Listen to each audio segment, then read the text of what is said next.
تمام روحانی امراض اور مسائل کے حل کے لیے پیر محمود الحسن توحیدی چینل کو سبسکرائب کیجیے۔ بسم اللہ الرحمن الرحیم، الحمدللہ وحدہ والصلاة والسلام علی من لا نبی بعدہ ولا رسول بعدہ ولا معصوم بعدہ، اما بعد۔ محترم بھائی اور بہنوں، السلام علیکم ورحمۃ اللہ وبرکاتہ۔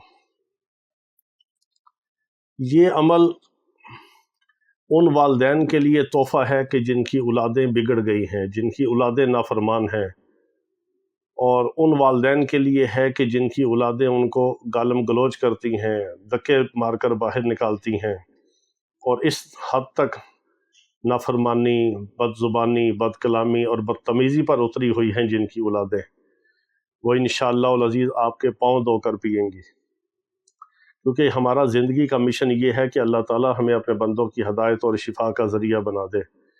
ہم آپ کے لیے صدقہ جاریہ بنیں، آپ ہمارے لیے صدقہ جاریہ بنیں۔ ہم آپ کے لیے، آپ کی اولادوں کے لیے، پوری امت کے لیے دعا کرتے ہیں، پڑھائی کر کے ہم اصالہ ثواب کرتے ہیں، اعمال کرتے ہیں۔ آپ ہمارے لیے، ہماری اولادوں کے لیے، پوری امت مسلمہ کے لیے جو بھی پڑھائی کریں اس کا اصالہ ثواب کیا کریں، اور اسم اعظم کی دعا میں شامل ہونا چاہیں تو اپنا نام اور مسئلہ کمنٹس میں لکھ دیا کریں۔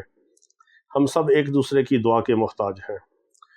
تو ایسے بہت سارے احباب جو علاج کے لیے تشریف لاتے ہیں، ان کے احوال جب سامنے آتے ہیں، ان کے جو حالات زندگی کا پتہ چلتا ہے، تو ہمارا اپنا دل خون کے آنسور ہوتا ہے۔ ہمارے بس میں نہیں ہوتا کہ ہم کیا کریں۔ ہم صرف عمل بتا سکتے ہیں، دعا کر سکتے ہیں، یا کسی کے اوپر کوئی جنات جادو کے اثرات ہیں تو اس کا علاج کر سکتے ہیں اس حد تک، مگر اس وقت پانی سر سے اوپر گزر چکا ہے۔ اولادیں نافرمانی کی انتہا کو پہنچ چکی ہیں، اور قیامت کی ساری نشانیاں پوری ہو رہی ہیں۔ میرے آقا علیہ الصلوۃ والسلام کو پوچھا گیا کہ یا رسول اللہ صلی اللہ تعالیٰ علیہ وسلم، قیامت کب آئے گی؟ تو فرمایا کہ یہ اللہ کو پتہ ہے کہ قیامت کب آئے گی۔ تو پوچھا گیا کہ کوئی نشانی بتا دیجئے، تو میرے آقا علیہ الصلوۃ والسلام نے فرمایا کہ جب بیٹیاں ماؤں کو ذلیل کرنا شروع کریں گی تو قیامت آ جائے گی، کہ جب بیٹیاں بھی ماں کو ذلیل کریں گی تو قیامت اللہ تعالیٰ برپا کر دے گا، اس کائنات کے نظام کو لپیٹ کے رکھ دے گا۔ اتنا عظیم، اتنا کبیرہ گناہ ہے والدین کی نافرمانی کرنا، والدین کو ایذا دینا، والدین کو تکلیف دینا۔ قرآن مقدس کے اندر میرے رب نے جو فرمایا ہے کہ اف بھی نہ کہو والدین کے آگے، اپنے آپ کو بچھا دو، کہ جس طرح ایک پرندہ، زخمی پرندہ عاجزی اور بے بسی کے ساتھ اپنے پروں کو زمین کے اوپر بچھا دیتا ہے بے بس ہو کر، جب شکاری اس کا شکار کرتا ہے پرندے کا، وہ بیچارہ اڑ نہیں سکتا تو پھر وہ اپنے پروں کو کھول کے گر جاتا ہے، عاجزی اور انکساری کے ساتھ، بے بسی کے ساتھ اپنے آپ کو بچھا دیتا ہے۔ اس حد تک حکم ہے کہ اولاد اپنے والدین کی فرما برداری کے اندر، اطاعت کے اندر، اپنے سر کو جھکا دے، اپنے بازوؤں کو، اپنے پروں کو پھیلا دے، ان کے لیے بچھا دے، اپنی آنکھوں کو، پلکوں کو بچھا دے، اور اس کیفیت کے ساتھ بچھا دے کہ دیدہ و دل فرش راہ ان کے لیے ہو جائے، دیدہ و دل فرش راہ کر دے، اپنا دل بھی، اپنی آنکھیں بھی، اپنی پلکیں بھی والدین کے آگے جھکا دے۔ جتنا والدین کے لیے اولاد اپنے آپ کو نیچے کرے گی، اپنے آپ کو ذلیل کرے گی، پست کرے گی، اور اپنے آپ کو نیچے کر کے بچھا دے گی، میرا رب اتنا ان کو عظیم مقام دے گا، اتنا بلند کر دے گا۔ من تواضع للہ فقد رفعہ اللہ، جو اللہ کے لیے اپنے آپ کو نیچے کر دیتا ہے، میرا رب اس کو بلندی اور رفعت عطا کر دیتا ہے۔ اور جو اولاد اپنے والدین کے لیے نرم دل ہوگی، نرم زبان ہوگی، نرم گفتار ہوگی، میرے آقا علیہ الصلوۃ والسلام نے فرمایا کہ جو صبح اس حال میں اٹھے کہ اس کے والدین اگر زندہ ہیں تو وہ ایک محبت کی نظر سے والدین کے چہرے کی زیارت کر لے، صرف کچھ نہ کہے، کوئی خدمت نہ کرے، صرف والدین کے چہرے کو محبت کی نظر سے دیکھنا ایک مقبول عمرے کا ثواب ہے۔ عمرے کے لیے 3-4 لاکھ روپے لگتا ہے، پھر بھی پتہ نہیں عمرہ قبول ہوگا کہ نہیں۔ والدین کو تو پوچھنے والے نے پوچھا کہ یا رسول اللہ صلی اللہ تعالیٰ علیہ وسلم، اگر ہم 100 بار دیکھیں، 10 بار دیکھیں، تو میرے آقا علیہ الصلوۃ والسلام نے فرمایا جتنی بار والدین کو شفقت اور محبت کی نگاہ سے اولاد دیکھتی ہے، اس بیٹی کو، اس بیٹے کو، اس بچے کو ایک مقبول عمرے کا ثواب اللہ تعالیٰ عطا فرما دیتے ہیں۔ اتنا بڑا عمل ہے، اتنا بڑا۔ اور والدین کی نافرمانی یہ اتنا بڑا گناہ ہے کہ اس کا وبال، اس کی سزا دنیا میں بھی ملتی ہے اور آخرت میں بھی ہے۔ پہلی سزا اس کی اولاد نافرمان ہوگی، دوسری سزا وہ بیماریوں مصیبتوں میں مبتلا ہوگا، تیسری سزا اللہ اس کو اسی طرح ذلیل کرے گا، اور چوتھی سزا وہ کبھی جو ہے فلاح نہیں پا سکے گا، غربت تنگ دستی میں رہے گا، پریشان رہے گا، حرام میں مبتلا رہے گا جو والدین کا نافرمان ہوگا۔ تو یہ عمل ان کے لیے ہے جن کی اولادیں اس درجے تک گالم گلوچ پر اتری ہوئی ہیں، بدتمیزی پر ہے، بد کلامی پر ہے۔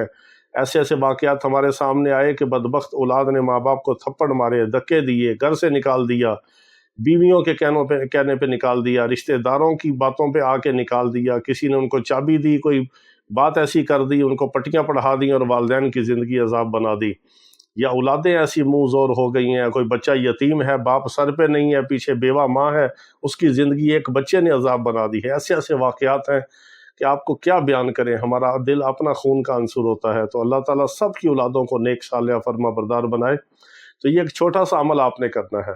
پہلے نمبر پہ یہ ہے کہ والدین اللہ اور اس کے رسول کے فرما بردار بن جائیں، اللہ ان کی اولاد کو ان کا فرما بردار بنا دے گا۔ جو اللہ اور اس کے رسول کا فرما بردار بن جاتا ہے، اللہ اس کی اولاد کو اور مخلوق کو اور کائنات کو اور انسانوں کو اس کا فرما بردار اور تابع دار بنا دیتا ہے۔ آپ نے دیکھا ہے کہ اللہ والوں کو اللہ تعالیٰ کتنی عزت عطا فرماتا ہے۔ وہ اللہ اور اس کے رسول صلی اللہ تعالیٰ علیہ وسلم کی فرما برداری اور اطاعت کی وجہ سے اللہ تعالیٰ دنیا میں بھی نوازتا ہے، عزت عطا فرماتا ہے۔ تو ایک تو والدین خود اللہ رسول کے فرما بردار بن جائیں، دوسرے نمبر پر اولاد کو نماز کا حکم کرے۔ اگر نماز نہیں بھی پڑھے گی تو نماز کا حکم کرنے کی برکت سے اللہ تعالیٰ اولاد کو فرما بردار بنا دے گا۔ اور تیسرے نمبر پر اہم کام یہ کرے کہ اللہ رب العزت کا ایک اسماء مبارکہ ہے، بلکہ دو اسماء مبارکہ ہیں، یا ہادیو یا رحیمو۔ ان کو اس ترتیب کے ساتھ ہم نے کئی لوگوں کو بتایا، بہت مجرب عمل ہے۔ اللہ نے اولاد کو آنکھوں کی ٹھنڈک بنا دیا۔ آپ نے کس ترتیب سے اس کو پڑھنا ہے؟ ہر نماز کے بعد آپ نے صرف 11 بار پڑھ کے اولاد کو پھونک دیں، تصور میں پھونک دیں، تصویر پہ پھونک دیں، پانی پہ دم کر کے پلا دیں، یا ان کی نیت کر کے پھونک دیں، یا ان کی نیت کر کے پڑھائی کریں، یا ان کی نیت کر کے پڑھائی کر کے دعا کریں، جیسے بھی ہو آپ کر لیں۔ جب تک بچے ٹھیک نہیں ہو جاتے اس عمل کو ہر نماز کے بعد کریں، جب بچے بالکل ٹھیک ہو جائیں پھر صبح شام کر لیں۔ 2 منٹ کا عمل ہے۔ آپ نے اس ترتیب سے پڑھنا ہے، یا رحیم اہدنا الصراط المستقیم یا ہادیو، یا رحیم اہدنا الصراط المستقیم یا ہادیو، کہ اے رحم کرنے والے ہمیں سیدھے راستے پر چلا، اور اے ہدایت دینے والے۔ اس سے آپ کی ذات کو بھی فائدہ ہوگا، آپ کی اولاد کو بھی فائدہ ہوگا، اولاد بھی آپ کی نیک بنے گی، صالح بنے گی، فرما بردار بنے گی، آنکھوں کی ٹھنڈک بنے گی، اور آپ کی نافرمانی اور بد زبانی، بد کلامی اور بدتمیزی نہیں کرے گی۔ یہ بہت مجرب عمل ہے، صرف آپ نے 11 بار پڑھنا ہے، یا رحیم اہدنا الصراط المستقیم یا ہادی، اس ترتیب کے ساتھ۔ یہ ایک بار ہوا، 11 بار پڑھ کے پانی پہ دم کر کے پلا دیں، ان کو سوئے ہوئے ہیں تو پھونک دیں، قریب بیٹھے ہیں تو پڑھ کے پھونک دیں۔ پڑھنا ہر نماز کے بعد ہے 11 بار۔ بہت مجرب عمل ہے۔ اللہ تعالیٰ سب کی اولادوں کو آنکھوں کی ٹھنڈک بنائے، اور دنیا اور آخرت میں اللہ تعالیٰ سب کو کامیابی عطا فرمائے۔ وآخر دعوانا ان الحمد للہ رب العالمین۔